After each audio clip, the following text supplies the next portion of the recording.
13th, 2023, 38-year-old Kawina Bonmite, also known as Fong, was reported missing. Her last known location was just 2 days ago on November 13th at the Suratani Rajabhat University in southern Thailand. She was untraceable, no messages or calls, and her cell phone was unreachable. But just as the search for her was about to begin, something strange happened. They say jealousy is just one of the many emotions all of us have faced. While some succeed in overcoming, or at least managing this, others take a much darker path. Stay with me till the end to see how this all unfolded. A letter arrived at her parents' home. It read, "I have chosen to do this. Sorry for the inconvenience and thank you for always helping me. If everything falls into place, I will take Mom to live with me. Love you, Mom and Dad." You see, Fong's mom was handicapped and she was dependent on the money Fong sent home each month. At least it was comforting knowing that whatever Fong was up to, she did so with her parents in mind. However, something wasn't quite right. Fong's father had an awful feeling. The letter didn't seem to match the words or the handwriting he expected of his daughter. She wasn't known to be cryptic or write brief messages. Why only mention her mother? And why be so brief?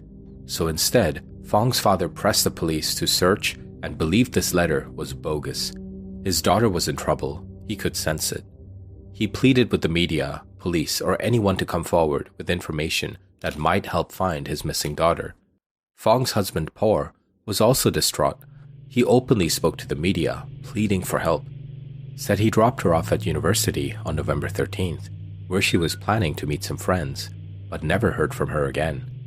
Por was giving multiple media interviews and offering full details. The world saw a grieving husband, desperate to keep his wife's disappearance in the news and on people's minds. It seems there was no good reason for Fong to run away, leaving her husband and family behind.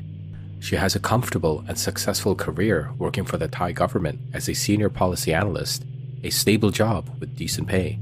In fact, she was about to transfer to a new office and was really looking forward to it. Her boss Chawalit said she was very reliable and focused on her job. He didn't believe she would just leave without saying anything. In fact, the day she went missing, she was expected to have lunch with her co-workers. She had placed a catering order just the day before.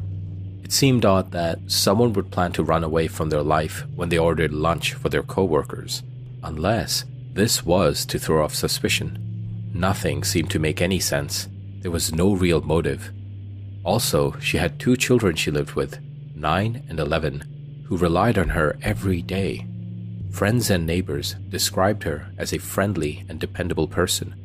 They would go to her for advice because they said her cheerful, positive outlook helped them deal with their own problems. Could this have attracted the wrong kind of attention from the wrong kind of people? The police, and as you'll soon see, the media was very involved in this case. When police spoke to a particular friend, Jern, she mentioned something different about Fong's personal life. On the surface, there was a picture-perfect family that everyone knew. But Jern said that Fong argued. She recalled an incident when Fong went to the water park with her kids. This was a conversation translated into English. Jern, why didn't your husband come too? Fong, I don't want to be in the car with him. Jern, are you having any problems with him? Fong, we don't love each other like we used to. We fight a lot. According to Jern, this arguing and fighting was a well-guarded secret. She shared her opinion that perhaps Fong didn't love her husband anymore, but also stated that her husband loved her very much and was always trying to patch things up. When this news made it to the media, well, right on camera, Por was confronted about the relationship with his wife. Por seemed embarrassed and was stuttering at times. He admitted that his wife and him were going through a rough patch. คนคู่อื่นนั่นแหละก็พอระยะเวลานานเข้ามันก็อาจจะแบบจืดจางลงบ้างนะตามปกติเลยแล้วก็จนมาถึงประมาณตุลาปีที่แล้วครับก็เราตกลงกันว่าจะแยกห้องนอนกัน They had somewhat separated, but they were still living under the same roof. According to Por, they were just like many other couples. The love had sizzled out. Por and Fong had spent more than 20 years together, and despite the separation, he insisted they were on good terms.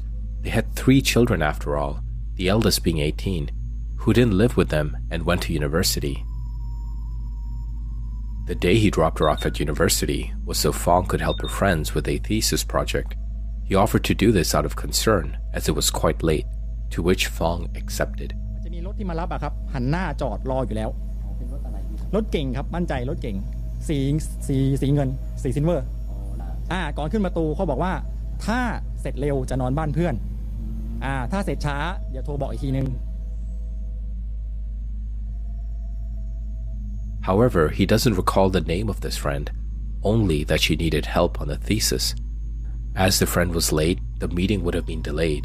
Por did not want Fong to just wait outside alone, so he circled around and then dropped Fong off when a friend was there.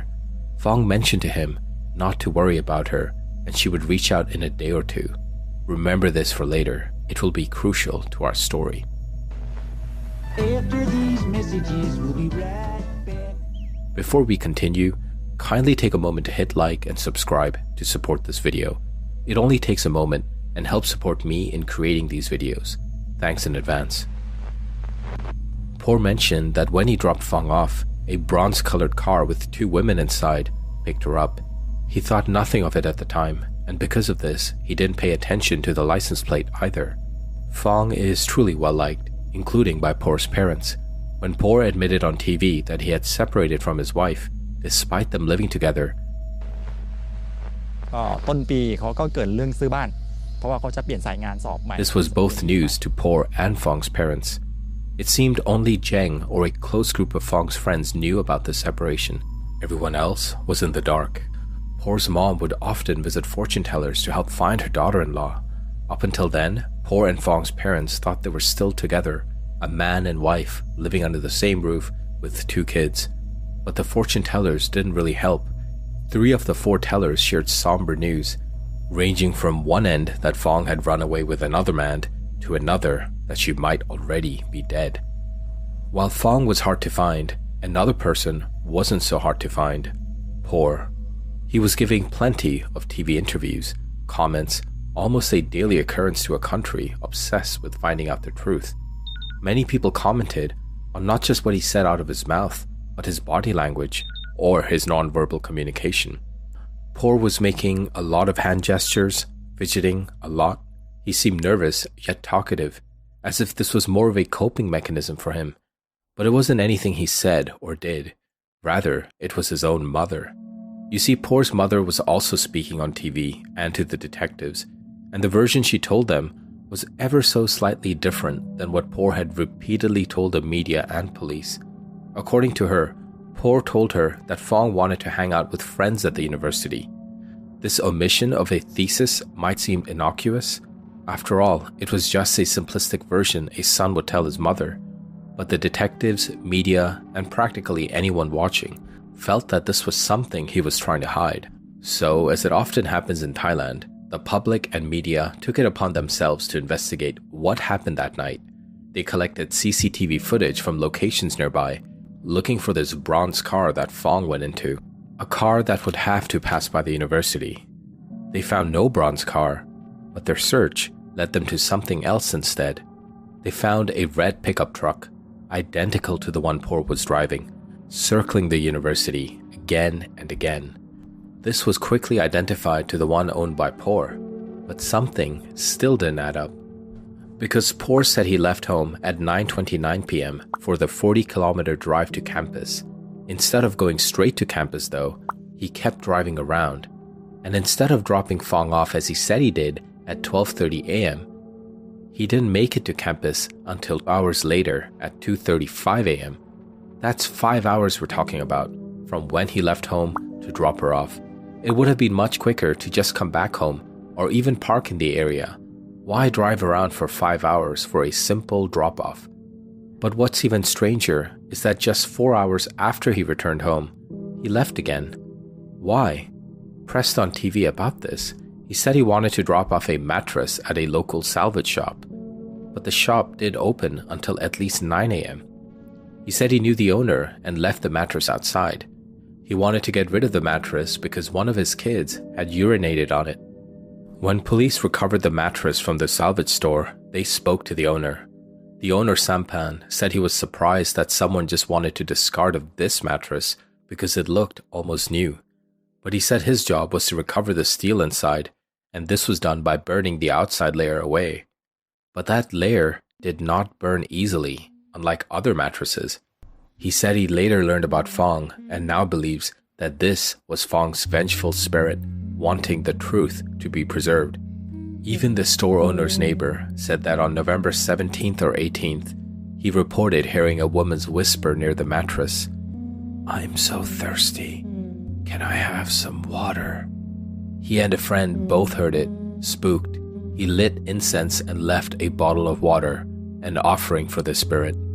I'm including these paranormal accounts because in Thailand, some truly believe in the supernatural, and it's deeply woven in their culture. A vengeful spirit cannot leave until their wrong has been solved. Many believe that Fong's spirit was indirectly influencing and guiding this investigation. It didn't matter what the truth was. People were starting to suspect the husband. People started to comment. For example, Por was smiling while giving the interview. Did he not care about Fong? Or another comment, why was Por so adamant in throwing away the mattress immediately? Didn't he need to go to sleep? But hey, suspicion alone isn't proof. On November 25th, 12 days after Fong vanished, the answers surfaced, literally. At 4:30 p.m., just 39 kilometers from Por's house, locals reported a foul smell coming from a sewer. A dog had been digging at that spot, drawing attention. One elderly resident recalled something else.